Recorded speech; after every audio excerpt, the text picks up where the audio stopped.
கர்த்தருடைய பரிசுத்த நாமத்துக்கு மகிமை உண்டாகட்டும். நாம் வாசிக்கலாம்.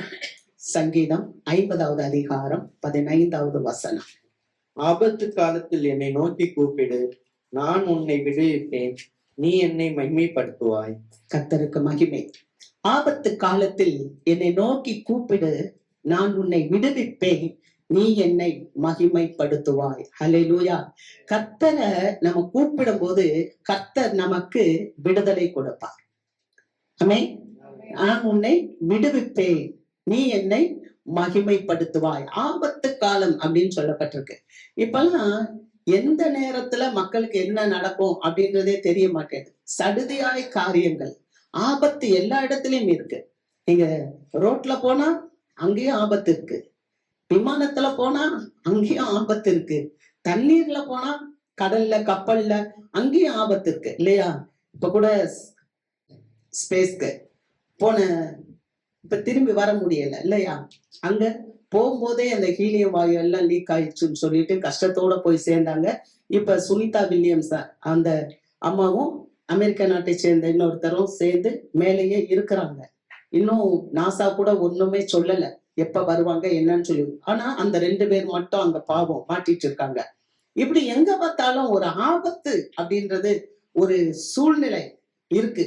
ஆனா ஆண்டவர் சொல்றார், ஆபத்து காலத்துல என்னை நோக்கி கூப்பிடு, நான் உன்னை விடுவிப்பேன், நீ என்னை மகிமைப்படுத்துவாய். தேவ பிள்ளைங்க தேவனை நோக்கி கூப்பிடும் போது அவர்களை தேவன் விடுவிக்கிறார். மாத்திரமல்ல, தேவ பிள்ளைகள் தேவனை மகிமைப்படுத்த வேண்டும். அல்லேலூயா. நம்ம வாசிக்கிறோம் சங்கீதம் 39:8. என் மீறுதல்கள் எல்லாவற்றிலும் இருந்து என்னை விடுதலையாக்கும், மூடனுடைய நிந்தனைக்கு என்னை ஒப்புக்கொடாதேயும். பாருங்க, என்னுடைய மீறுதல்கள் எல்லாவற்றிலும் இருந்து என்னை விடுதலையாக்கும் என்று சொல்கிறார். முதலாவது மனுஷனுக்கு என்ன ஒரு காரியத்துல விடுதலை வேண்டும் அப்படின்னு சொன்னா, இந்த தாவீதினுடைய ஜெபம் எப்படி இருக்கிறதுன்னு சொன்னா, என்னுடைய மீறுதல்களில் இருந்து என்னை விடுவியும் ஆண்டவரே. மீறுதல் அப்படின்னா என்ன அப்படின்னா, நம்ம எதை செய்யணுமோ அதை செய்யாம இருக்கிறோம், எதை செய்யக்கூடாதோ அதை நம்ம செய்கிறோம். அதைத்தான் பவுல் சொல்லுகிறார். ரோமர் எழுதுற நிருபம் 7வது அதிகாரத்துல அவர் சொல்லும் போது, என் மனம் விரும்புகிறத நான் செய்யாம என் மனம் விரும்பாததையே நான் செய்கிறேன், அது என்னன்னு சொன்னா எனக்குள்ள இருக்கிற பாவ பிரமாணம் அப்படின்றாரு. அப்ப சில காரியங்கள் நம்ம செய்யக்கூடாதுன்னு நினைப்போம். குறிப்பா சர்ச்சுக்கு சீக்கிரமா வரணும்னு தான் நம்ம நினைப்போம். ஆனா சர்ச்சுக்கு சீக்கிரமா வர முடியாது, மீறிடுறது இல்லையா? அப்ப நம்ம எதுக்காக முதல்ல ஜெபிக்க வேணும்னா, நம்மளுடைய பங்க்சுவாலிட்டி, நம்ம நல்ல ஒழுக்கத்துல வரணும். நான் இந்த காரியத்துல மீறி போயிடக்கூடாது ஆண்டவரே, இதை செய்யாதன்னு ஆண்டவர் சொல்லும் போது அதை நம்ம செய்யாம இருக்கணும்னு நினைக்கிறோம். ஆனா அதுக்கு மீறி நம்ம சில காரியங்களை செய்திடுறோம். அது என்னன்னா, நமக்குள்ள இருக்கிற பாவ பிரமாணம், மீறுதல்கள். ஆகவேதான் இவர் சொல்றாரு, என் ஆத்துமா மீறுதல்ல போகாதபடிக்கு, மூடன் என்னை நிந்திக்காதபடிக்கு. நான் ஒரு தேவனுடைய பிள்ளை, நான் ஆண்டவருடைய பிள்ளை. ஆனா உலகத்துல இருக்கிற மூடர்கள் என்னை அதனால நிந்திக்காதபடிக்கு என் மேல ஆண்டவரே நீர் இரக்கமாயிரும், என்னை விடுவியும் ஆண்டவரே. அல்லேலூயா. இது யாரு? பவுல் சொல்லும் போது, பவுல் யாருன்னா ஒரு ரட்சிக்கப்பட்ட விசுவாசி. அவர் ஒரு சாதாரணமானவர் அல்ல. அவர் பவுல் இந்த நிருபத்தை எழுதும் போது முதிர்ந்த கிறிஸ்துவுக்குள்ளாக வளர்ந்த ஒரு மிகப்பெரிய அப்போஸ்தலர். ஆனா அவர் எழுதுறாரு, நான் விரும்புகிறதை செய்யாமல் நான் விரும்பாததையே செய்கிறேன். அது என்னன்னு சொன்னா, அது எனக்குள்ளாக இருக்கிற பாவ பிரமாணம். ஆகவே நம்ம சில மீறுதலான காரியங்கள் நமக்குள்ள இருக்கும் போது அந்த காரியத்துக்காக நம்ம செபித்து விடுதலை பெற வேண்டும். அல்லேலூயா. வசனம் சொல்லுகிறது, ஆபத்து காலத்தில் என்னை நோக்கி கூப்பிடு, நான் உன்னை விடுவிப்பேன், நீ என்னை மகிமைப்படுத்துவாய். அப்ப தேவ பிள்ளைகள் எல்லா காரியத்துக்காகவும் நம்ம தேவனை நோக்கி கூப்பிட வேண்டும். மோசே கூப்பிட்டார், மோசே கூப்பிட்டார். வாசிக்கிறோம் யாத்ராகமம் புஸ்தகம் 15வது அதிகாரம் 25வது வசனம். மோசே கர்த்தரை நோக்கி கூப்பிட்டான். அப்பொழுது கர்த்தர் மோசேக்கு ஒரு மரத்தை காண்பித்தார். அதை அவன் தண்ணீரில் போட்டவுடனே அது மதுரமான தண்ணீராயிற்று. அவர் அங்கே அவர்களுக்கு ஒரு நியமத்தையும் ஒரு நியாயத்தையும் கட்டளையிட்டு அங்கே அவர்களை சோதித்து. மோசே கூப்பிட்டார்.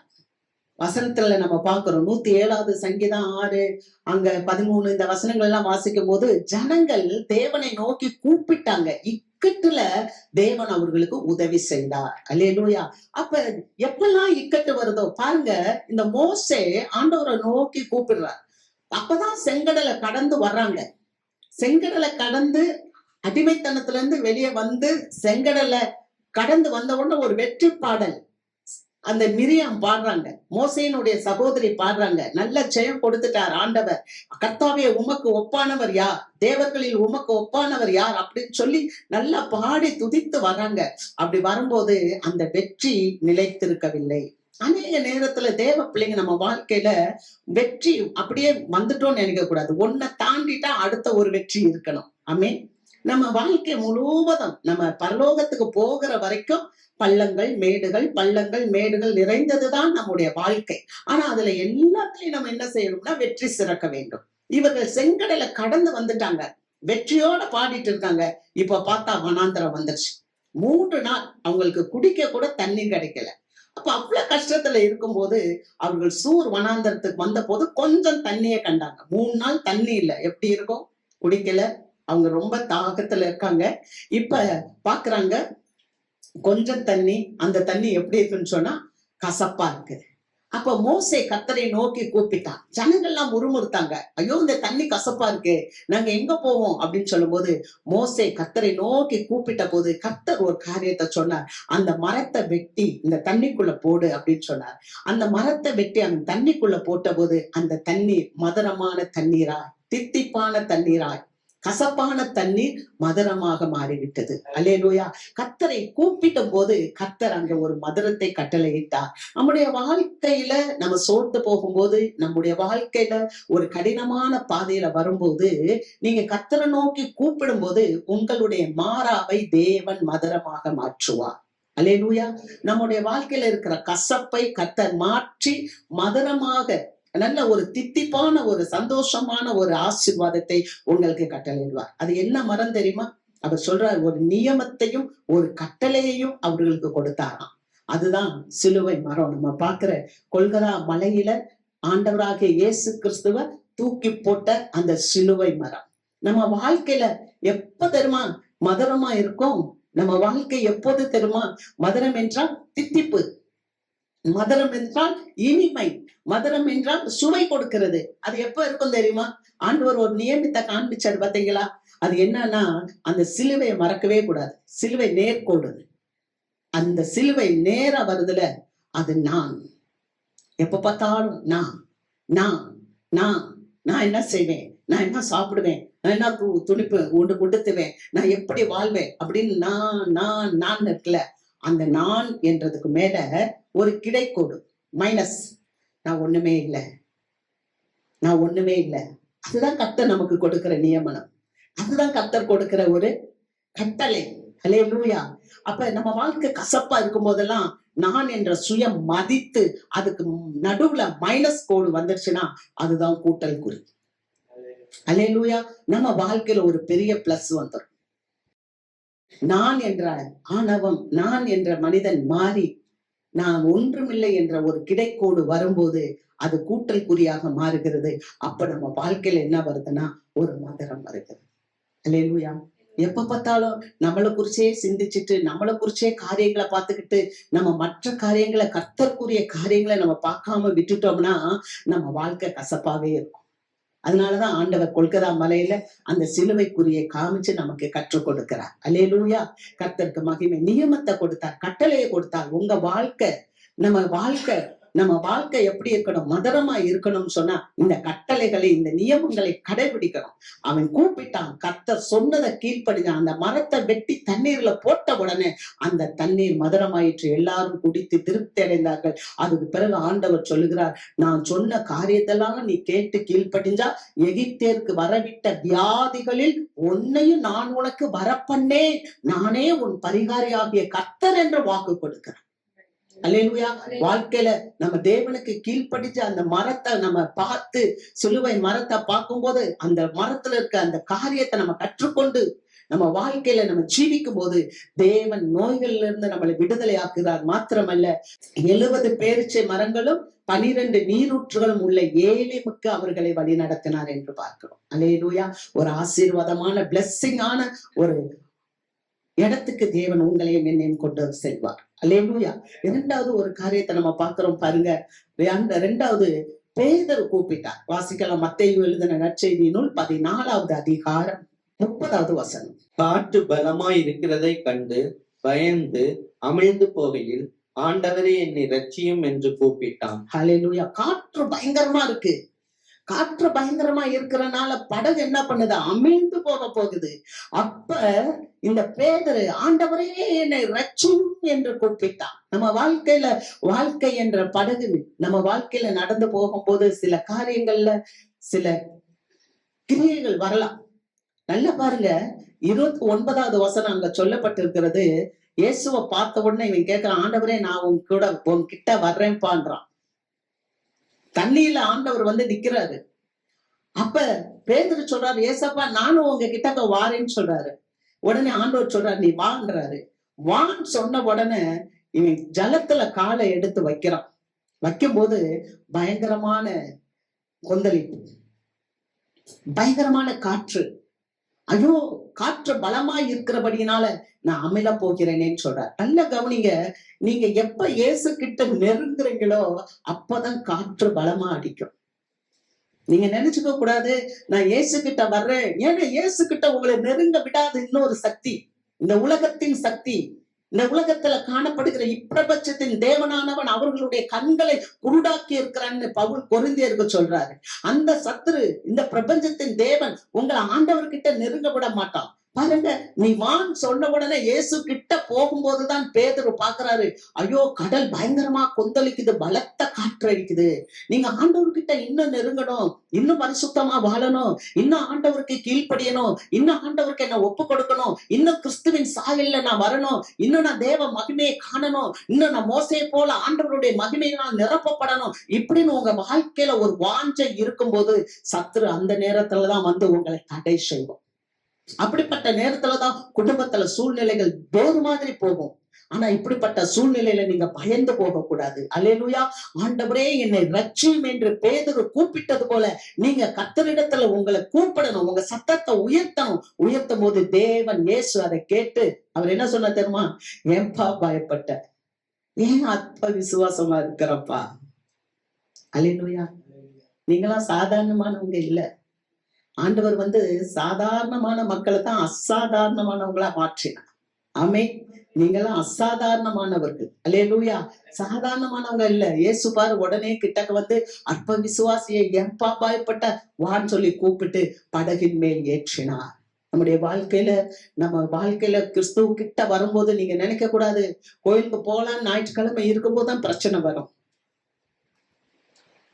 இதெல்லாம் சகஜம், நடக்கும். ஆனா இந்த காரியத்தை நீங்க பார்க்க கூடாது. ஏன்னா நம்ம உடனே ஆண்டவருடைய வசனத்துக்கு கீழ்ப்படியணும். ஐயோ, முதலாவது தேவனுடைய ராஜ்யத்தையும் அவருடைய நீதியும் தேடுங்கள், அப்பொழுது இவைகள் எல்லாம் உங்களுக்கு கூட கொடுக்கப்படும் சொன்னாரே. ஐயோ, வருத்தப்பட்டு பாரம் சுமக்கிறவர்களே எல்லாரும் என்னிடத்தில் வாருங்கள், நான் உங்களுக்கு இளைப்பாறுதல் தருவேன் சொன்னாரே. என்னுடைய இளைப்பாறுதல், என்னுடைய சமாதானம், என்னுடைய சந்தோஷம், என்னுடைய ஆசீர்வாதம், என்னுடைய மகிழ்ச்சி என்னுடைய தேவனிடத்தில் இருக்கிறது. நான் போயிருவேன். அல்லேலூயா. சத்துருவின் மேல் ஜெயம் எடுப்பேன். ஆக தேவ பிள்ளை, நீ கிறிஸ்துவுக்குள்ள வரணும், இன்னும் நெருங்கணும் நீங்க தீர்மானம் பண்ணும்போது உலகத்துல பல தடைகள் வரலாம், குடும்பத்துல பல தடைகள் வரலாம், ஏன் உங்க சரீரத்துல கூட பல பலவீனங்கள் வரலாம். ஆனாலும் இவைகளை எல்லாம் உடைத்து விட்டு நாம் அவைகளை மேற்கொள்ளும் அதிகாரத்தை தான் தேவன் சபைக்கு கொடுத்திருக்கிறார். அல்லேலூயா. ஆகவே நம்ம ஆண்டவரை நோக்கி கூப்பிட்டு ஆண்டவரை என்னை ரட்சியும் என்று சொல்லி நம்ம விடுதலை பெற்று எப்படி அந்த பேதுரு அந்த படகுல ஏறி உட்கார்ந்தாரோ அதே மாதிரி நாமும் நித்திய ஜீவனுக்குள் வர வேண்டும். அல்லேலூயா. மூன்றாவது பாருங்க, யாரை நோக்கி கூப்பிட்டான்னு பாருங்க. பர்த்திமேயு என்ற ஒரு கண்ணு தெரியாத மனுஷன் ஆண்டவரை நோக்கி கூப்பிட்டார். வாசிக்கலாம். மார்க்கு எழுதுற நற்செய்தி நூல் 10வது அதிகாரம் 48வது வசனம். அவன் பேசாதிருக்கும்படி அநேகர் அவனை அதட்டினார்கள். அவனோ, தாவீதின் குமாரனே எனக்கு இறங்கும் என்று முன்னிலும் அதிகமாய் கூப்பிட்டான். ஹல்லேலூயா. அந்த மனிதனை பேசாம இருப்பா, அந்த கண் தெரியாத ஒரு மனிதன், அவரை நீ பேசாம இருப்பான் அப்படின்னு சொல்லி எல்லாரும் அதட்டினார்கள். பாத்தீங்களா? நீங்க பேசுனா ஆசீர்வாதம் வந்துடும். நீங்க பேசுனா ஆசீர்வாதம் வந்துடும். நீங்க போய் ஒருத்தருக்கு ஆண்டவருடைய வார்த்தைய சொல்லுன்னு சொன்னா நீங்க சொல்லணும். நீங்க சொன்னீங்கன்னா உங்களுக்கு ஆசீர்வாதம் வந்துடும்.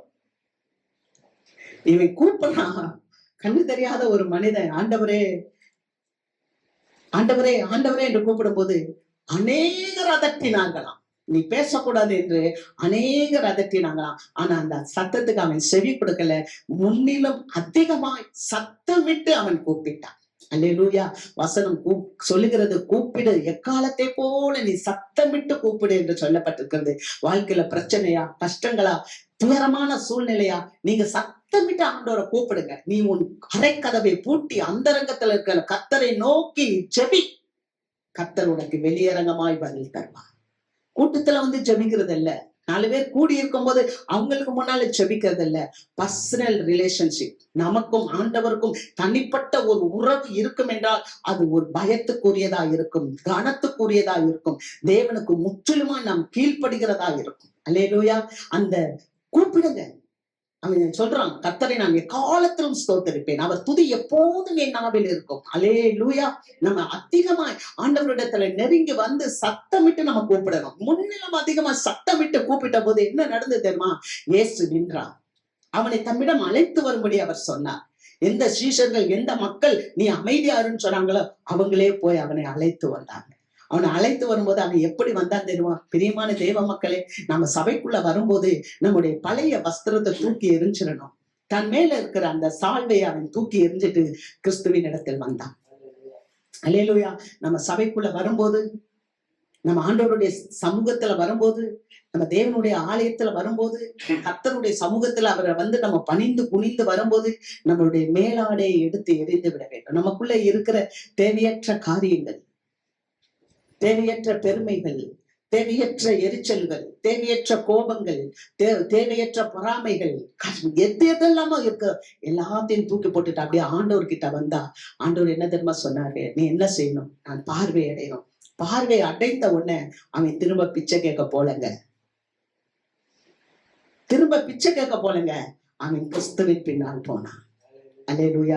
நான் சொல்லுவேன், நம்ம வாழ்க்கையில இருக்கிற கஷ்டங்களுக்கு காரணமே என்னன்னா, நம்ம தேவனுக்கு பின்னால சரியா வந்தோம்னு சொன்னா நமக்கு குறைவுகள் ஒன்று இருக்கவே இருக்காது. ஆமென். அல்லேலூயா. தேவைகள் என்பது நமக்கு இருக்கவே இருக்காது. இயேசுவின் இடத்துல வந்த சீஷர்களுக்கு ஏதாவது குறைவா இருந்துச்சா? ஏதாவது குறைவா இருந்துச்சாங்க? மீன் பிடிக்கிறதே விட்டுட்டு வந்தாங்க மீனவர்கள். அவங்களுக்கு குறைவு இருந்துச்சா? இல்ல. தேவன் உச்சிதமான கோதுமையினாலும் கண்மலை தேனினாலும் போஷித்தார். காரணம் என்ன தெரியுமா? நம்ம உண்மையா இயேசுவை பின்பற்றணும் என்றால், நம்முடைய மேல் வஸ்திரத்தை நம்ம எரிந்து விட்டு நம்ம வந்தோம் என்றால், நம்ம கிறிஸ்துவுக்கு பின்னால சென்றோம்னா தேவ பிள்ளைக்கு தேவன் போஷிப்பார், தேவன் ஆசீர்வதிப்பார், எல்லையில்லாத சந்தோஷத்தை, சமாதானத்தை கொடுப்பார். வாசிக்கலாம். கொலோசியர் புஸ்தகம் 1வது அதிகாரம் 13வது வசனம். இருளின் அதிகாரத்தில் இருந்து நம்மை விடுதலையாக்கி தமது அன்பின் குமாரனுடைய ராஜ்யத்துக்கு உட்படுத்தினவராய் இருக்கிற பிதாவை ஸ்தோத்தரிக்கிறோம். அல்லேலூயா. நம்ம இருளின் ராஜ்யத்தில இருந்து வெளிச்சத்துக்குள்ளாக வந்திருக்கிறோம். அதைத்தான் இந்த பர்த்திமை பெற்றுக்கொண்டார். இருள இருந்தார், பிச்சை கேட்டுக்கொண்டு இருந்தார், எரிகோக்கு போற வழியில இருந்தார், யாராவது ஏதாவது கொடுப்பாங்களா என்று சொல்லி இருந்தார், கண்ணு தெரியாம இருந்தார். கண்கள் திறக்கப்பட்ட போது இயேசுவுக்கு பின்னால கடந்து சென்றார். அல்லேலூயா. இன்னும் சபை விசுவாசி குருடாவே இருக்கக்கூடாது. இன்னும் எனக்கு எங்க இருந்தாவது வரும் அப்படின்னு சொல்லிட்டு நம்ம வானத்தையே பார்த்துக்கிட்டு இருக்கக்கூடாது. அல்லேலூயா. 40 ஆண்டுகள் கிறிஸ்தவ வாழ்க்கையில அந்த எருசலேம், மன்னிக்கணும், 40 ஆண்டுகள் இஸ்ரவேல் ஜனங்கள் வானத்துல இருந்து மண்ணா விழுகுமான்னு பார்த்துக்கிட்டே இருந்தாங்க. ஆனா 40 வருஷமும் அவங்க நாடோடிகளாக இருந்தாங்க. எப்ப கானானுக்குள்ள வந்தாங்களோ அப்பொழுது கானான் தேசத்துல இருக்க செழிப்பான பாலையும் தேனையும் உண்ண அவர்கள் ஆரம்பித்து விட்டார்கள். அல்லேலூயா. அல்லேலூயா. நம்ம இன்னும் வெளியில அற்புதம் நடக்குமானே பார்த்துட்டு இருக்க கூடாது. சபை விசுவாசி நம்ம எப்போதும் இன்னும் அந்த பத்திமை போல ரோட்டோரமா உட்காந்துக்கிட்டு எவளாவது எனக்கு பிச்சை போடுவாளான்னு நினைக்க கூடாது. அதற்கும் மேலான பாலும் தேனும் ஓடுகின்ற அந்த ஆசீர்வாதத்தை நான் பெற்றுக்கொள்ள மகா பரிசுத்த ஸ்தலத்துக்குள்ளாக நான் கடந்து செல்லுவேன். அல்லேலூயா. நான் பிரகாரத்தில் அல்ல, நான் பரிசுத்த ஸ்தலத்தில் அல்ல, அதுக்கும் மேலான மறைவாய் இருக்கப்பட்ட அந்த பாத்திரத்துல இருக்கிற மன்னாவை, அந்த பரிசுத்த ஸ்தலத்துல இருக்கிற அந்த ஆரோனுடைய தளித்த கோல் ஜெபபீடம், அதுக்குள்ள நாம போக வேண்டும். அங்கேதான் தேவ பிரசன்னம். அல்லேலூயா. அந்த மகா பரிசுத்த ஸ்தலத்துக்குள்ள போற அனுபவம் நம்ம சபைக்கு இருக்க வேண்டும். ஒவ்வொரு விசுவாசிக்கும் இருக்க வேண்டும். அல்லேலூயா. ஒவ்வொரு மக்களுக்கும். இன்னும் நான் எவ்வளவு நாள் இந்த மன்னாவே சாப்பிட்டுக்கிட்டு இருப்பேன்? மன்னா அல்ல. எவ்வளவு நாள் நான் வானத்தையே பார்த்துக்கிட்டு இருப்பேன்? எவ்வளவு நாள் நான் நாடோடியாவே அலைந்து கொண்டு இருப்பேன்? நான் நாடோடி அல்ல, எனக்கு சொந்தமான ஒரு தேசம் இருக்கிறது. அல்லேலூயா. அந்த தேசத்துக்கு உரிய ஃபிட்டா நம்மளை மாத்திக்கிடணும். அதைத்தான் இந்த பக்தமே பண்ணாரு. என்ன ஃபிட் அதருமா? மேல் வஸ்திரத்தை தூக்கி போட்டார். இன்னும் பழைய வஸ்திரத்தை நான் தரித்திருக்க மாட்டேன். அல்லேலூயா. புதிய வஸ்திரத்தை தரித்த உடனே கண் திறக்கப்பட்டுச்சு. திறந்த உடனே இயேசுவுக்கு பின்னால போனார். கர்த்தருக்கு மகிமை. அல்லேலூயா. நம்ம இருளின் ராஜ்யத்தில் இருந்து அவர் குமாரனுடைய ராஜ்யத்துக்கு தேவன் நம்மளை உட்படுத்தி இருக்கிறார். ஆகவே நம்ம என்ன தெரியுமா தைரியமா சொல்லலாம்? அல்லேலூயா. என்ன சொல்லலாம்? சத்துருவுக்கு நம்ம மேல அதிகாரம் கிடையாது. ஏமே அல்லேலூயா. எதுவும் என்னை சேதப்படுத்த முடியாது. நான் எல்லாவற்றையும் பாதத்துக்கு கீழே போட்டு நான் மேலே ஏறி நிற்க அந்த அனுபவத்தை இயேசு எனக்கு கொடுத்து இருக்கிறார்.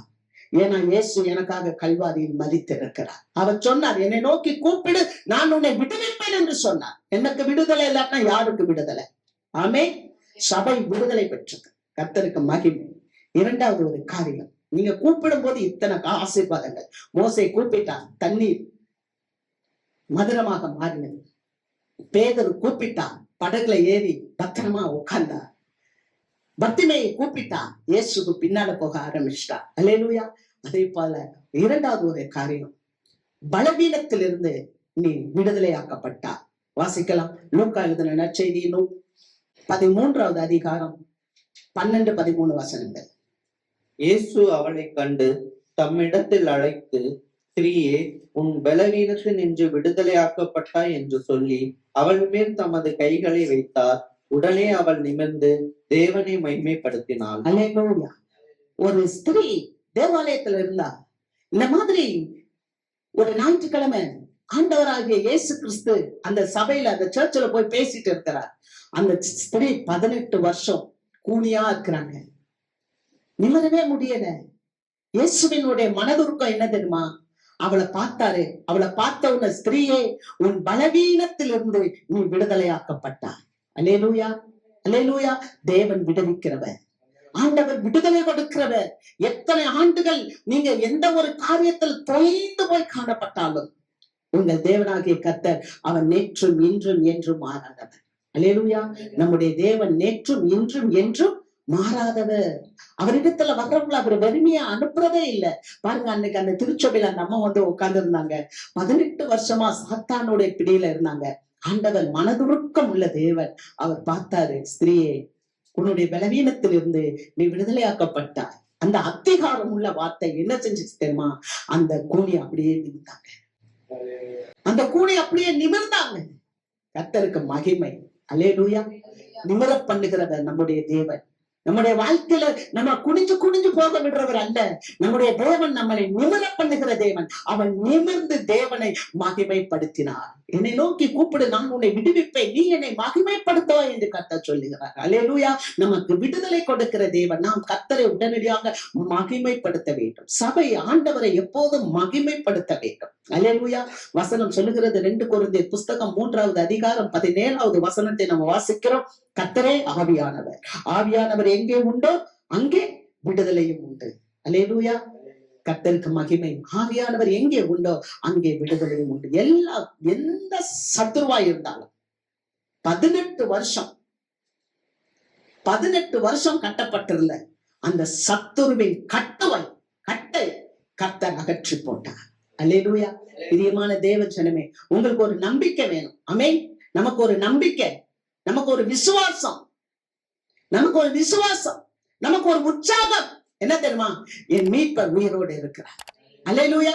என் மீட்பர் உயிரோடு இருக்கிறார். என்னவானாலும் சரி, எத்தனை ஆண்டுகளாக இருந்தாலும் சரி, 38 ஆண்டு படுத்திருந்தான். ஆனா ஆண்டவர் சொன்னா, நீ எழுந்த நட. 18 வருஷம் நீ கட்டுகள் அவுக்கிற பலவீனம் போயிடுச்சு போ. 12 வருஷம் உதிரப்போக்கு, இப்பதான் உனக்கு ரட்சிப்பு சுகமாக. எத்தனை ஆண்டுகள்ன்றதில்ல. கர்த்தரிடத்துல வந்தா ஆண்டவர் அவருடைய அற்புதத்தை நம்முடைய வாழ்க்கையில செய்வார். அல்லேலூயா. மூன்றாவது ஒரு காரியத்தை வாசிக்கலாம். சிறைப்பட்டவர்களை தேவன் விடுவிக்கிறார். ஆமென். முதலாவது கூப்பிடுங்க, அவர் விடுதலை தர்றார். இரண்டாவது பலவீனத்துல இருந்து தேவன் நமக்கு விடுதலை தர்றார். மூன்றாவது சிறைப்பட்டு போயிருக்கிற காரியத்துல இருந்து தேவன் நமக்கு விடுதலையை கொடுக்கிறார். கர்த்தருக்கு மகிமை. வாசிக்கலாம். தானியேலின் புஸ்தகம் 3வது அதிகாரம் 17-18 வசனங்களை வாசிப்போம். நாங்கள் ஆராதிக்கிற எங்கள் தேவன் எங்களை தப்புவிக்க வல்லவராய் இருக்கிறார். அவர் எரிகிற அக்கினி சூளைக்கும் ராஜாவாகி உம்முடைய கைக்கும் நீங்களாக்கி விடுவிப்பார். விடுவிக்காமற் போனாலும் நாங்கள் உம்முடைய தேவர்களுக்கு ஆராதனை செய்வதும் இல்லை, நீர் நிறுத்தின போர்ச்சிலையை பணிந்து கொள்வதும் இல்லை என்கிறது ராஜாவாகிய உமக்கு தெரிந்திருக்க கடவது என்றார்கள். ஹல்லேலூயா.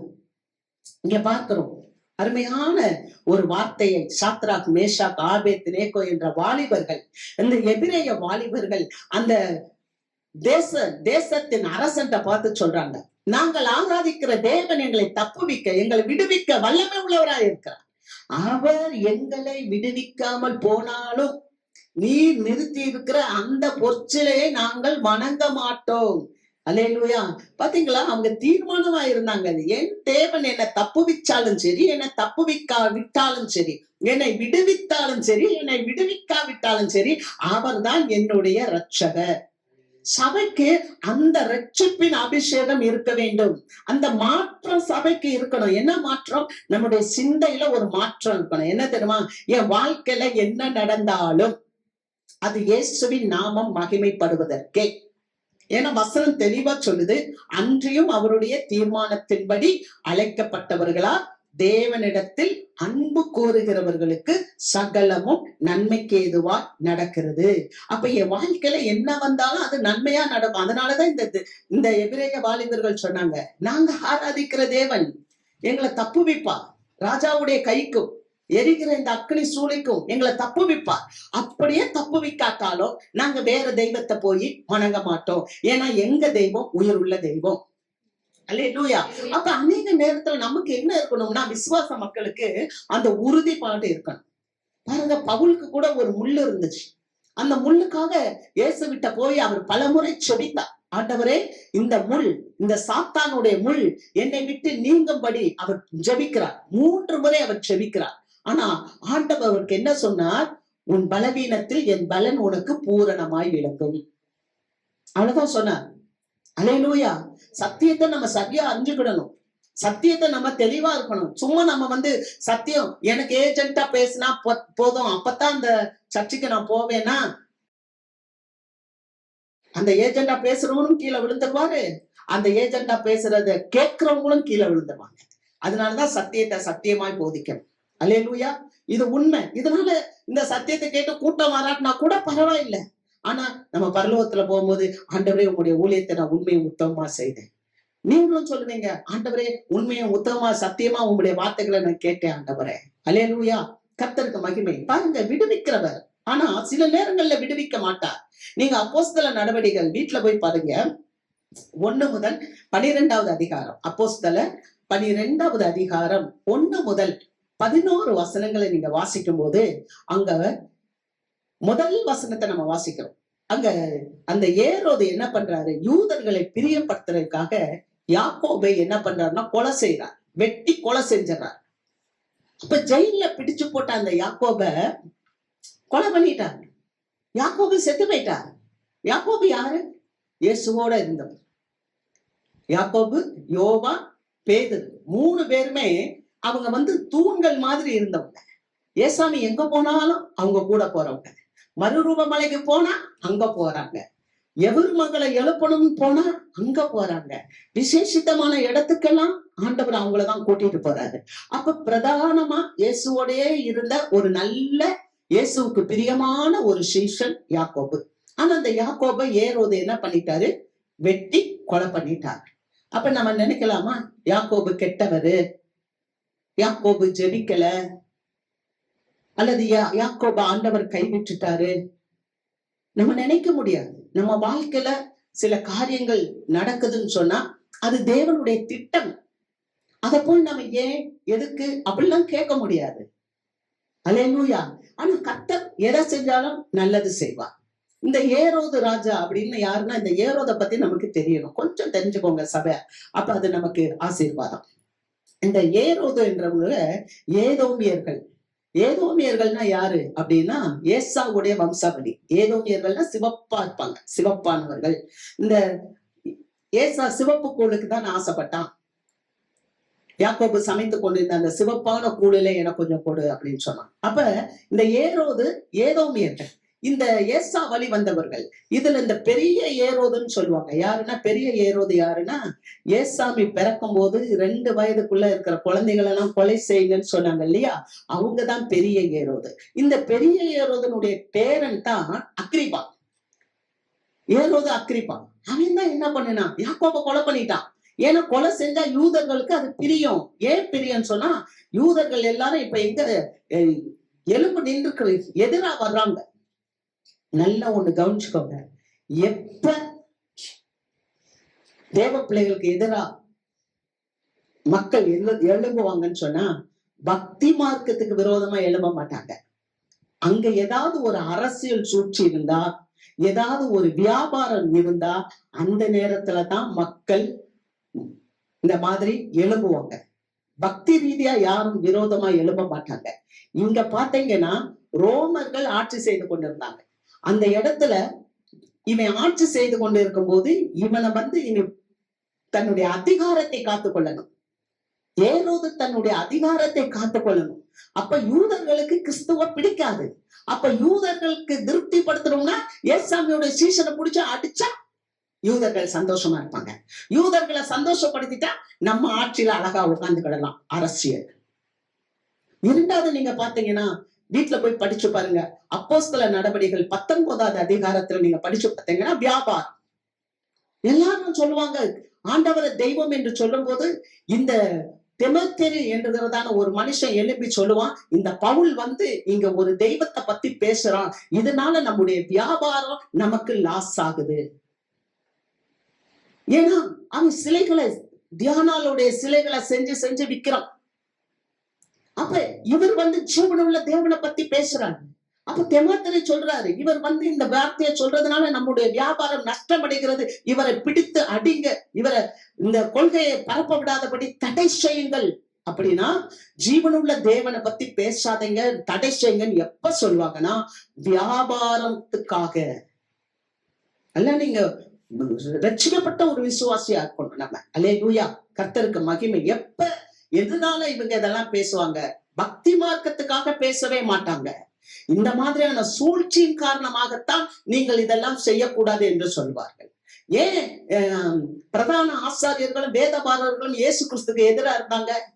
ஏன் எதிரானா, இயேசு நிறைய அற்புதத்தை செய்யறாரு, இவன் இவ்வளவு அற்புதம் செய்யறான், கடைசியா லாசருவே உயிரோட எழுப்பிட்டான், ஜனங்கள்லாம் இவன் பின்னால போயிருவாங்கப்பா.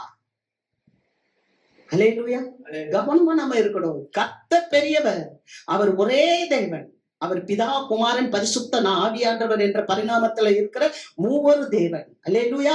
அவர் யெகோவா, அவர் குமாரனாகிய கிறிஸ்து பரிசுத்த ஆவியானவராய், அவர் நேற்றும் இன்றும் என்றும் மாறாதவராய் இருக்கிறார். அவர் தான் மெய்யான தேவன், அவர் தான் வானத்தையும் பூமியை உண்டாக்கின தேவன், அவர் தான் இந்த உலகத்துல இருக்கிற எல்லாவற்றையும் படைத்த தேவன். ஆக இந்த தேவனை பத்தி பேசுனதுனால இப்ப பேதுருவை பிடிச்சு உள்ள வச்சுட்டாங்க. இப்ப பேதுரு சிறைச்சாலையில இருக்கிறாரு. இவன் நினைக்கிறான், குறித்த காலத்துல இவனை வெளியே கொண்டு இவனை கொலை செய்ய வேண்டும். ஏன்னா யாக்கோபை கொலை செஞ்சாச்சு, இப்ப அடுத்து தூணா இருக்கிறவன் பேதுரு. இந்த பேதுருவையும் பிடிச்சு நம்ம கொலை செஞ்சுட்டா இன்னும் யூதர்கள் சந்தோஷப்படுவாங்க, இன்னும் நம்ம ஆட்சி கட்டல இருக்கலாம் சொல்லி இந்த யூதர்களுக்காக இவன் என்ன பண்ண, பேதுருவையும் பிடிச்சு உள்ள வச்சாச்சு. அப்ப பேதுரு ஜெயில இருக்கிறாரு. இவர் என்ன சொல்றாரு, குறித்த காலம். குறித்த காலம்னா என்னன்னா, இப்ப அங்க பண்டிகை நடக்குது, பஸ்கா பண்டிகை. ஊர்ல இருக்க எல்லாரும் எருசலேம்ல வந்திருப்பாங்க. உலகத்துல இருக்க அத்தனை நாடுகள்ல இருக்க யூத மக்கள் அங்க இருப்பாங்க. அதனால இப்ப பஸ்கா பண்டிகை நடக்குது. பண்டிகை முடிந்த உடனே, நல்ல என்னை கவனிங்க, அப்ப ஊர்ல பஸ்கா பண்டிகை நடக்குது. இது முடிஞ்ச உடனே இவரை குறிச்சு நம்ம கொலை செய்யலாம்னு உள்ள வச்சிருக்கிறார். ஆனா இங்க என்ன நடக்குதுன்னா, மார்க் என்ற ஒரு வீட்டுல ஜெபம் நடக்குது. அல்லேலூயா. நல்லா கவனிச்சுக்கோங்க, பிசாசு உங்களை தாக்கணும்னு நினைச்சாலும் தேவ பிள்ளைகள் உங்களுக்காக ஜெபிச்சு கொண்டு இருப்பாங்க. எல்லாத்துக்கும் மேல ஆண்டவராகிய இயேசு கிறிஸ்து உங்களுக்காக ஜெபித்து கொண்டு இருக்கிறார். அல்லேலூயா. நம்ம வசனத்தை வாசிக்கலாம். எபிரேயர் புஸ்தகம் 7வது அதிகாரம் 25வது வசனம்.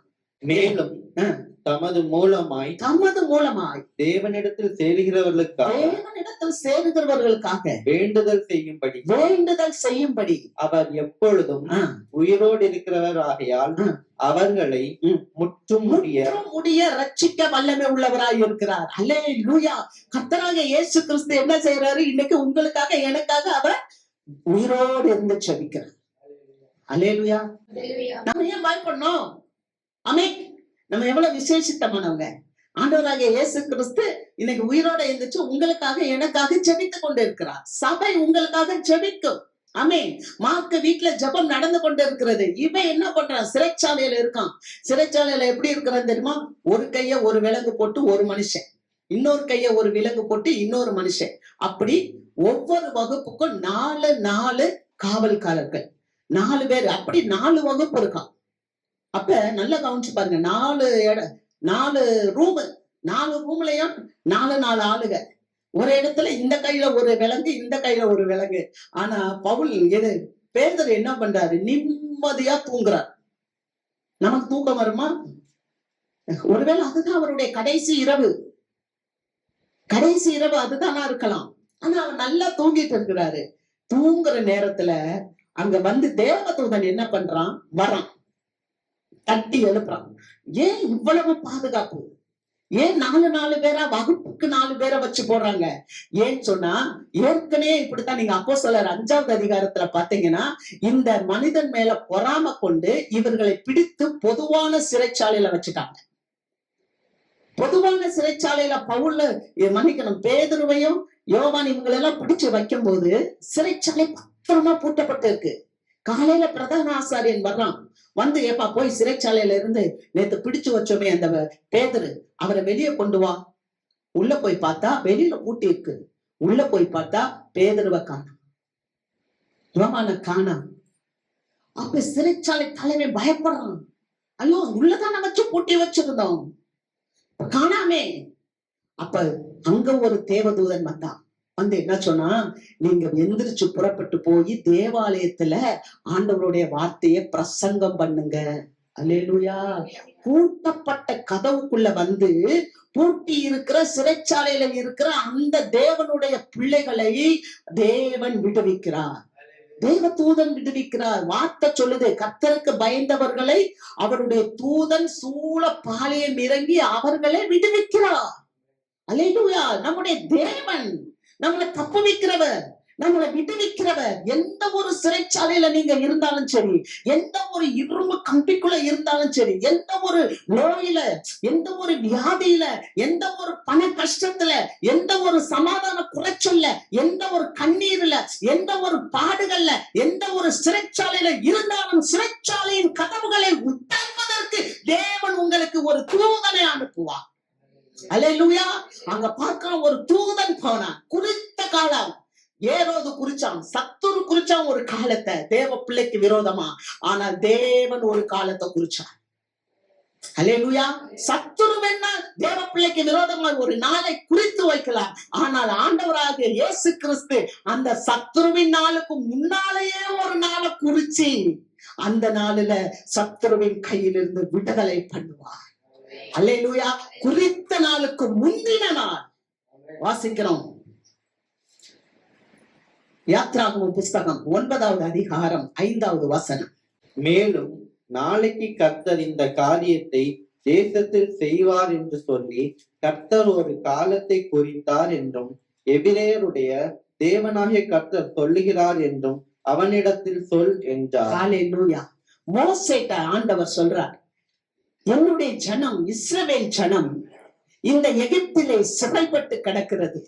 இந்த ஜனத்தை விடுதலையாக்கும்படி நான் வந்தேன்.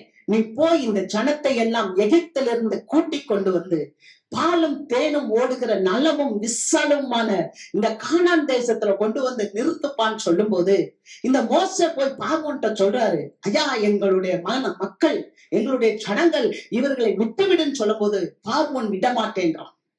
கடினமாக இருக்கிறான், சத்துரு விட மாட்டேன்றான். ஆனா ஆண்டவர் சொன்னார், சத்துருவுக்கு காலத்தை குடிக்கிறான். அல்லேலூயா.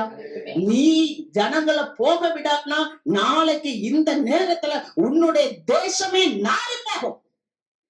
உன்னுடைய மிருக ஜீவன்கள் உன்னிடத்துல காணப்படுகிற எல்லாம் அழிந்து போகும் என்று எபிரேயரின் தேவன் சொல்லுகிறார் என்று போய் சொல் என்று கர்த்தர் தம்முடைய தாசனாகிய மோசேயினிடத்தில் சொல்லி அனுப்புகிறார். அல்லேலூயா. அவருடைய மக்கள் மீதிலே அவர் அவ்வளவு வைராக்கியம் வைத்திருக்கிறார்.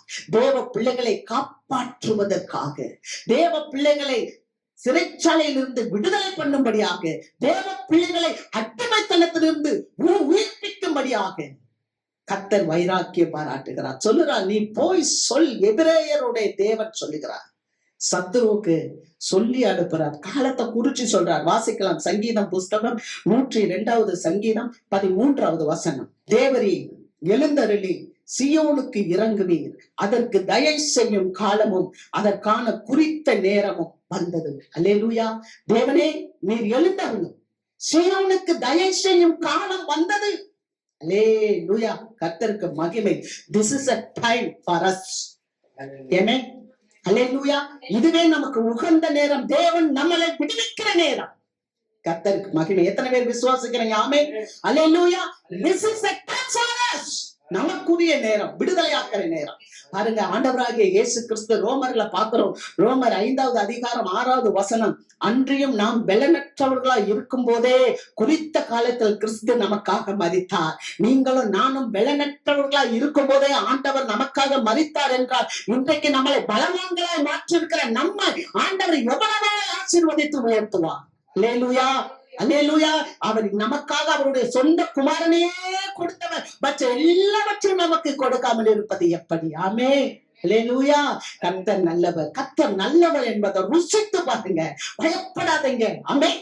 அவர் நேற்றும் இன்றும் என்றும் மாறாதவர். அவர் வல்லமை உடைய தேவன், அவர் பராக்கிரமம் உள்ள தேவன். தன்னுடைய ஜனங்களை விடுவிப்பதற்காக ஒரு பெரிய சமுத்திரத்தையே குறுங்க செய்ய முடியும் என்றால், உங்க வாழ்க்கையில இருக்கிற சிறையிருப்பு ஏமாத்திரம். அது வியாதியா, கண்ணீரா, பொருளாதார கஷ்டமா, பாடுகளா, உபத்திரவங்களா, தேவன் விடுவிக்க போதுமானவராய் இருக்கிறார். அல்லேலூயா. கர்த்தருக்கு மகிமை. வாசிக்கலாம். ஆபகுக் புஸ்தகம் 2வது அதிகாரம் 3வது வசனம். குறித்த காலத்துக்கு தரிசனம் இன்னும் வைக்கப்பட்டிருக்கிறது, முடிவிலே அது விளங்கும்.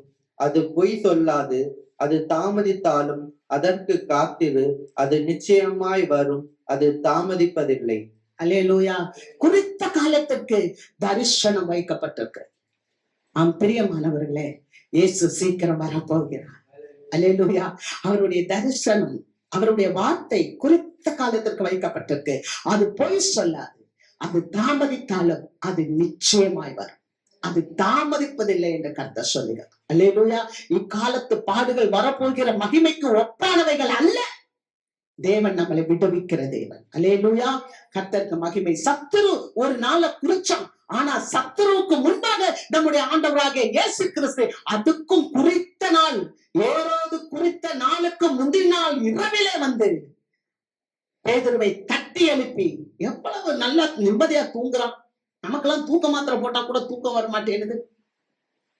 அந்த கடைசி இரவு எவ்வளவு பயம் இருக்கும், எவ்வளவு திகில் இருக்கும். ஆனா எந்த ஒரு பயமும் இல்லாம, எந்த ஒரு திகழும் இல்லாமல் அவன் கிறிஸ்துவோடு கூட இருந்ததை அவன் உறுதிப்படுத்துகிறான். அல்லேலூயா. நல்லா தூங்கும் போது அந்த தேவதூதன் வந்து விழாவில தட்டி எழுப்பி, நீ எழுந்திரி, ஒரு வெளிச்சம் பிரகாசித்தது. கர்த்தருக்கு மகிமை. ஆமென். அல்லேலூயா. வெளிச்சம் உதிக்கிறது. அல்லேலூயா. நம்முடைய வாழ்க்கையில வெளிச்சம் உதிக்கிறது. ஆமென். மரண இருளின் திசையில் இருக்கிற ஜனங்கள் வெளிச்சத்தை கண்டார்கள். ஒரு வெளிச்சம் உதித்தது. தட்டி எழுப்பி பாதரட்சியை போடு, உன்னுடைய வஸ்திரத்தை அறைய கட்டிக்கொள் என்று சொல்லி அவன் அப்படியே வர்றான். இருக்க நாட்டம் வந்திருப்பாரு போல. என்ன நடக்குதுன்னே தெரியல. அரை தூக்கம். அப்படியே தூக்கத்துல வர்றாரு. முதலாம் காவல் 4 பேர் உட்கார்ந்துருக்கான். சங்கிலி எல்லாம் அத்துச்சு. போய் வீட்டுல படிச்சு பாருங்க, வசனத்தை படிங்க. ருசியா இருக்கும், டேஸ்டா இருக்கும். தேடிட்ட பணியாட்டம். வசனத்தை புதையல போல தேடி படிக்கணுமா? வசனம் எப்படி இருக்கான்? தெளித்தேனிலும் மதுரமானது. தெளித்தேன்ல மதுரமானது. அல்லேலூயா. நீங்க சுவைத்து படிங்க இந்த வார்த்தைகள் எல்லாம். அதுக்குதான் இன்னைக்கு உங்க நோட்டு பேனா கொடுத்துருக்கேன், எழுதிட்டு போகணும். இந்த வசனத்தை வீட்டுல போய் படிக்கணும். அப்படியே தேவதூதன் வந்தோடனே சங்கிலி டகார்னு கலருது. கலந்த உடனே இவங்க அப்படியே போறாங்க. 1ஆம் காவலை கடந்துட்டாங்க, 2ஆம் காவலை கடந்துட்டாங்க, அப்படியே நேரா போறாங்க. அப்படியே கேட்டுக்கு போற வாசல்கிட்ட போயிட்டாங்க. கதவு தானாய் திறந்தது. அல்லேலூயா. அப்பா நீங்க நினைக்க வேணாம், எனக்காக யார் வந்து செய்வா? இந்த மனிதன் வருவானா, இந்த மனுஷி வருவாளா, இவனை ப்ளீஸ் பண்ணலாமா, இவனை ப்ளீஸ் பண்ணலாமா? You do not please anybody, you please only God. அல்லேலூயா. ஆண்டவரை மட்டும் நீங்க ப்ளீஸ் பண்ண பழகுங்க. அல்லேலூயா. கர்த்தர் உங்களுக்காக யாவையும் செய்து முடிப்பார். கேட் எப்படி திறந்துச்சு? தானாய் திறந்துச்சு. சொல்லுங்க, தானாய் திறந்துச்சு. அல்லேலூயா. எப்படி திறக்குது? தானாய் தானா திறக்குங்க. அற்புதத்தை பாப்பீங்க. ஏன்னா நம்ம விசுவாசி. என் கண்ணுல நான் என் வாழ்க்கையில ஆசீர்வாதத்தை பார்க்கணும்னா யார் பாப்பா? உங்க முன்னால சத்துரு ஓடி போவான். ஏன்னா வசனம் சொல்லுது, ஒரு வழியா வருவான், 7 வழியா ஓடிப்பான். வசனம் தானே. எப்படி சத்துரு நிப்பான்? ஏன்னா சத்துருவதான் ஆண்டவர் கொல்கதால நசிக்க போட்டார், தலையை நசிக்க போட்டார். பாதாளமே உன் கூரெங்க, மரணமே உன் ஜெயம் எங்க? கர்த்தர் எல்லாவற்றையும் வெற்றி சிறந்தார். அல்லேலூயா. ஜெயம் கொடுக்கிற தேவனுக்கு ஸ்தோத்திரம். ஆமென். அல்லேலூயா. அப்படியே அவனை கொண்டு வந்த கேட் தானா திறக்குது. அவனுக்கு என்னன்னு தெரியல. அங்க வசனத்தை பாக்குறோம், தெளிவு பெற்றாராம், தெளிவு பெற்றாராம். அப்ப அது வரைக்கும் தெளிவு இல்லாமலே வந்திருக்கிறாரு. கேட்ட இதெல்லாம் அவருக்கு ஒரு சொப்பனம் மாதிரி, ஒரு தரிசனம் காண்ற மாதிரி இருந்திருக்கு. But it is all of reality. எல்லாமே ரியலா நடக்குது. நம்ம லைஃப்ல அப்படி நடக்கும். ஆமென். உங்க வாழ்க்கையில அப்படி நடக்கும். நீங்க கர்த்தரோட இருங்க, நீங்க கர்த்தர் உங்களுக்காக யாவையும் செய்வா. அப்படி நடக்கும். அப்படியே அவன் தெளிவுபற்றான். தெளிவுபற்ற போது ஐயோ கட்டுகள்லாம் இல்ல, நம்ம வெளியே வந்துட்டோம். அதுக்கப்புறம் பார்க்கிறோம், இது உண்மை என்று அவன் நினைச்சான். அவன் இது உண்மை என்று நினைச்சு அவன் வெளியே வருவதை பார்க்கிறோம். அல்லேலூயா. கர்த்தருக்கு மகிமை. வசனத்தை வாசிக்கலாம். ஏசாயா புஸ்தகம் 51வது அதிகாரம் 14வது வசனம். சிறைப்பட்டு போனவன் தீவிரமாய் விடுதலையாவான். சிறைப்பட்டு போனவன் தீவிரமாய் விடுதலையாவான். அவன் கிடங்கிலே சாவதும் இல்லை, அவன் கிடங்கிலே சாவதும் இல்லை. அவனுடைய அப்பம் குறைவுபடுவதும் இல்லை, அவனுடைய அப்பம் குறைவுபடுவதும் இல்லை. அல்லேலூயா. சிறைப்பட்டு போனவன் தீவிரமாய் விடுதலையாவான். ஆமென். ஆண்டவர் விடுவிக்கிறவர். அல்லேலூயா. அவன் அப்பம் குறைவதில்லை. உங்க வாழ்க்கையில அப்பம் குறையாது, தாழ்ச்சியா இருக்காது. அடுத்து என்ன? அவன் அப்பம் குறைவதில்லை, அவன் கிடங்கிலே சாவதும் இல்லை. உங்க உயிர் மேல யாரும் கை வைக்க முடியாது. அல்லேலூயா. உங்க உயிர் மேல யாரும் கை வைக்க முடியாது. ஒருவேளை நீங்க யோசிக்கலாம், யாக்கோபு இப்படி ஆயிடுச்சு, அது யாக்கோபுக்கு. உனக்கு எனக்கு தேவன் தீர்க்க தரிசனமான வார்த்தையை சொல்லுகிறார். அல்லேலூயா. உங்க உயிர் மேல கை வைக்க முடியாது. அவன் கிடங்கிலே சாவதும் இல்லை. பேதுருக்கு கொடுத்த அந்த அத்தாரிட்டி, அவனை வெளியே கொண்டு வந்தாங்க. ஒருவேளை வியாதியில இருக்கிறீங்களா, கண்ணீர்ல இருக்கிறீங்களா, பல போராட்டத்துல இருக்கிறீங்களா, மரண பயத்துல இருக்கிறீங்களா, ஏதாவது திகில்ல இருக்கிறீங்களா, கர்த்தர் உங்களை விடுவிப்பா. நீ கிடங்கிலே சாவதில்லை. கர்த்தருக்கு மகிமை. என்ன நடந்தது? 12வது அதிகாரம் 11வது வசனத்தை வாசிப்போம். அப்போஸ்தலர் 12:11. பேதுருவுக்கு தெளிவு வந்த போது, ஏரோதின் கைக்கும் யூத ஜனங்களின் எண்ணங்களுக்கும் என்னை விடுதலையாக்கும்படிக்கு கர்த்தர் தம்முடைய தூதனை அனுப்பினார் என்று நான் இப்பொழுது மெய்யாய் அறிந்திருக்கிறேன் என்றான். அல்லேலூயா. பாத்தீங்களா? ஒரு தெளிவு வந்த உடனேதான் அவன் சொல்றான், ஏரோதினுடைய கைக்கும் யூத ஜனங்களுடைய எண்ணங்கள் எப்பயுமே சாவா. இவன் இயேசுவை பத்தி பேசிட்டு இருக்கானே, இப்ப இவ சாவா. இவ எப்ப பார்த்தாலும் இயேசுவை பத்தி பேசுறானே. யூத ஜனங்களுடைய எண்ணங்களை தேவன் முறியடித்தார். அல்லேலூயா. உண்மையாய் தேவன் அந்த பேதுருவை சுகத்தோடு வெளியே கொண்டு வந்தார், விடுவித்தார். கர்த்தருக்கு மகிமை. விடுதலை பெற்ற பின்பு கர்த்தரை அவன் மேன்மைப்படுத்தினான். நிறைய இருக்கு சம்பவங்கள். இப்ப நேரம் இல்ல, நீங்க வீட்டுல போய் படிங்க. அவன் மேன்மைப்படுத்தினான். அவன் வீட்டுல, மார்க்கு வீட்டுல வந்து ஜோம் என்ற அந்த வீட்டுல வந்து கதவை தட்டி அவங்கள வெளியே வர வச்சு பேசி, நான் உயிரோட வந்துட்டேன்றதை யாக்கோபுக்கு போய் சொல்லுங்க. அல்லேலூயா. நான் உயிரோடு வந்துட்டேன் என்பதை யாக்கோபுக்கு போய் சொல்லுங்க என்று சொல்லி அவன் போனதை பார்க்கிறோம். அல்லேலூயா. ஆண்டவராகிய இயேசு கிறிஸ்து உயிரோடு எழுந்திருக்கிறார் என்பதை சபை வெளியே சொல்ல. அல்லேலூயா, அல்லேலூயா. கர்த்தர் நமக்கு செய்த அற்புதங்களை நம்ம வெளியே சொல்லணும். ஆமென். கர்த்தருக்கு மகிமை. கடைசியாக நிறைவாக இந்த நாளின் செய்தி நிறைவில் இன்னொன்னு நம்ம பார்த்து முடிப்போம். வாசிக்கலாம். நீதிமொழிகள் புஸ்தகம் 11வது அதிகாரம் 8வது வசனம். நீதிமான் இக்கட்டில் நின்று விடுவிக்கப்படுவான், அவன் இருந்த இடத்திலே துன்மார்க்கன் வருவான். நீதிமான் இக்கட்டில் இருந்து விடுவிக்கப்படுவான், அவன் இருந்த இடத்திலே துன்மார்க்கன் வருவான். நல்லா கவனிங்க. சாலமோன் ஞானி சொல்ற, நீதிமான் இக்கட்டில் இருந்து விடுவிக்கப்படுவான். ஆண்டவர் நீதிமானாகிய பேதுருவை இக்கட்டிலிருந்து விடுவித்தார். ஆனால் துன்மார்க்கன் அவன் இருந்த இடத்துக்கு வருவான். துன்மார்க்கன், அந்த துன்மார்க்கமாக யூத ஜனங்களை பிரியப்படுத்த வேண்டும் என்று சொல்லி ஒரு அரசன் எப்படி இந்த யாக்கோபை கொலை செய்து இந்த பேதுருவை சிறைச்சாலையில அடைத்தானோ, அவனை ஆண்டவர் எப்படி தெரியுமா அழித்தார்? அதே அதிகாரத்துல நீங்க வாசிக்கும் போது, ஒரு நாள் இந்த ஏரோது ராஜவஸ்திரம் தரிச்சிடுவாராம். பாருங்க, பேதுருவ தேவதூதன் வெளியே கொண்டு வந்துட்டான். வெளியே கொண்டு வந்துட்டோம்னா இந்த ஏரோதால தாங்க முடியல. யார் காவல் காத்தாங்களோ அவங்கள கொலை செய்து விட்டான். ஏன்னா அந்த நாட்கள்ல தப்பிச்சு போயிட்டாங்கன்னா காவல்காரர்களை கொலை செய்து விடுவார்கள். அப்ப இந்த பேதுருவ தேவதூதன் வெளியே கொண்டு வந்துட்டான். அப்ப சிறை அதிகாரிகள், சிறை காவலர்கள், இவர்கள் ஒழுங்கா காவல் காக்கல. நம்ம பாக்குறோம் இல்லையா? யாரு? 16வது அதிகாரம் அப்போஸ்தலர்ல பவுலும் சீலாவும் விடுதலையாக்கப்பட்ட போது சிறைச்சாலை தலைவன் தன்னை குத்தி கொள்ள போனான். அப்பதான், உனக்கு கேடான காரியம் ஒன்றும் செய்த கூடாத, நாங்க இங்கதான் இருக்கிறோம், இங்கிருந்து நாங்க போகல அப்படின்னு சொல்றார். அல்லேலூயா. அப்ப ஏன்னா அவன் கொல்லாட்னா அவனை கொன்றுவாங்க. ஆகவே அவன் தன்னை மாய்த்து கொள்ள போனான். அதே மாதிரி இந்த ஏரோது இந்த சிறைச்சாலையை காவல் காத்து கொண்டு இந்த காவலர்களை கொலை செய்து விட்டான். இப்ப இவன் எங்க போறான்? செசரியாவுக்கு போறான். செசரியாவுக்கு போகும்போது அங்க தீரு சீதோன் இருக்கிற பகுதிகளில் இருக்க இந்த ஜனங்கள் அவங்க எல்லாம் இவரை வந்து பாக்குறாங்க. அவங்க எல்லாம் என்ன சொல்றாங்க அப்படின்னா, தீரு சீதோன்ல இருக்கிற மக்கள் ஏரோத ப்ளீஸ் பண்றாங்க. ஏன் ப்ளீஸ் பண்றாங்க அப்படின்னு சொன்னா, இந்த கலிலேயாவுல இருந்துதான் அவங்களுக்கு என்ன போகுது? சாப்பாடு போகுது.